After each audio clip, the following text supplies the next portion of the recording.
Class 10 subject maths. Dear students, आज हम पढ़ेंगे कि हमें without performing the long division हमें ये स्टेट करना है कि whether the rational number will have terminating decimal expansion और non terminating repeating decimal expansion. हमें ये पता करना है, हमें डिवीजन नहीं करना है। तो हम आज ये सीखेंगे कि हम इसको कैसे पता करें। तो इसको पहले हम एक एग्जांपल से करते हैं। मैं आपको समझाती हूँ।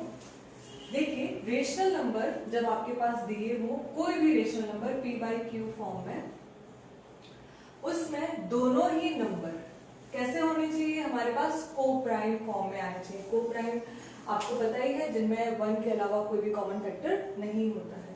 तो ये p/q फॉर्म में हो और q के जो प्राइम फैक्टर जब होते हैं वो प्राइम फैक्टर 2n और 5 के 2n और 5m का मल्टीपल हो। अगर इस फॉर्म में फैक्टर्स आते हैं तो ही ऐसे डेसिमल एक्सपेंशन कैसे होते हैं, टर्मिनेटिंग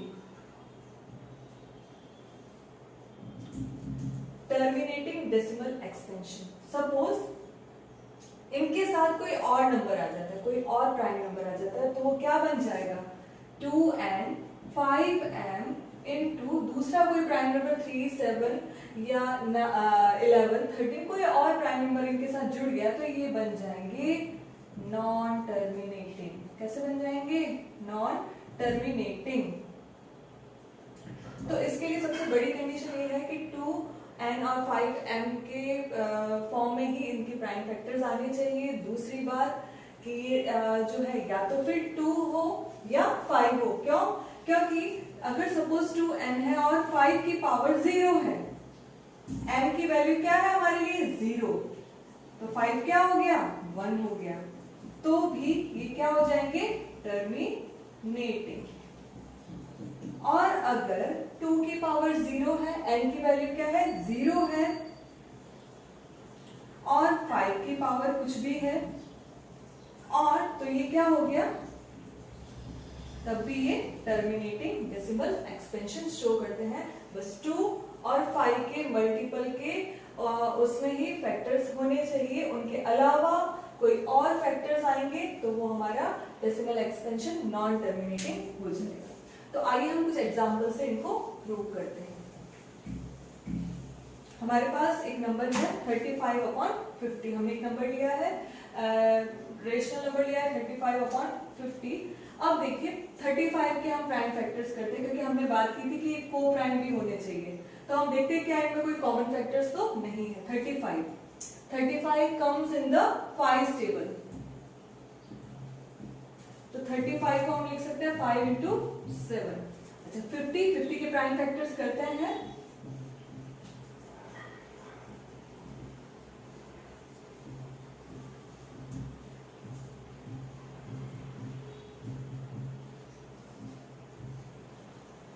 we can write 35/5 को 7, सिंपलेस्ट में जब हम इनको लाए 7/2 into 5, क्या हमारा डिनोमिनेटर जो है वो 2 into 5 के मल्टीपल में आ रहा है? यस, ये आ रहा है। इसलिए हमारे डेसिमल एक्सपेंशन कैसा है, टर्मिनेटिंग डेसिमल एक्सपेंशन। ये हमारा डेसिमल एक्सपेंशन टर्मिनेटिंग है। हम एक और एग्जांपल लेते हैं, हम इसको एक और एग्जांपल से सॉल्व करते हैं, समझते हैं।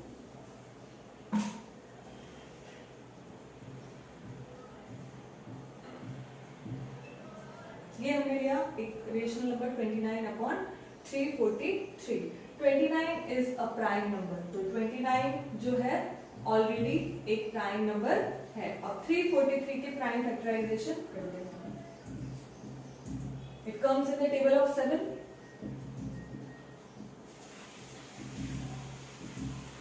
We can write 7 into 7 into 7 या 7 का क्यूब।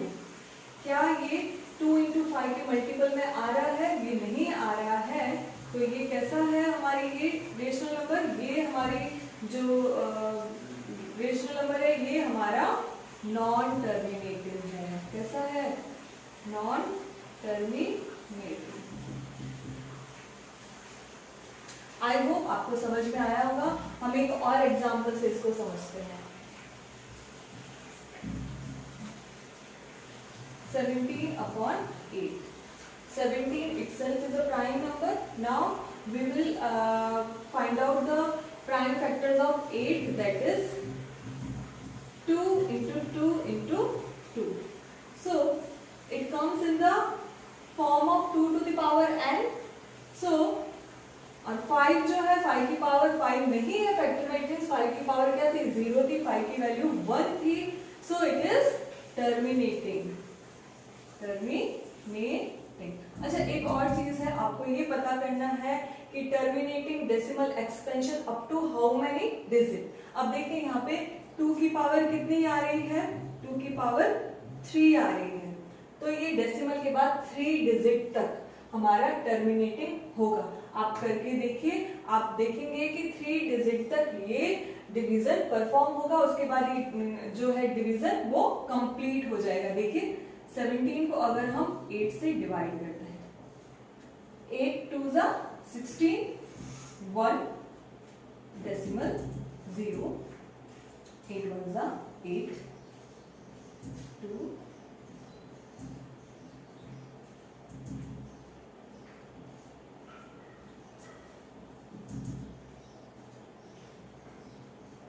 हमारे यहाँ डिवीजन परफॉर्म हो चुका है। सो 2.125, देखिए 3 डिजिट पावर 3 थी।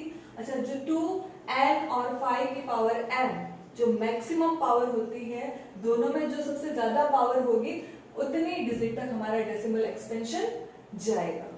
आई होप आपको ये बात समझ में आ गई होगी, आप इजीली इसको फाइंड आउट कर सकते हैं।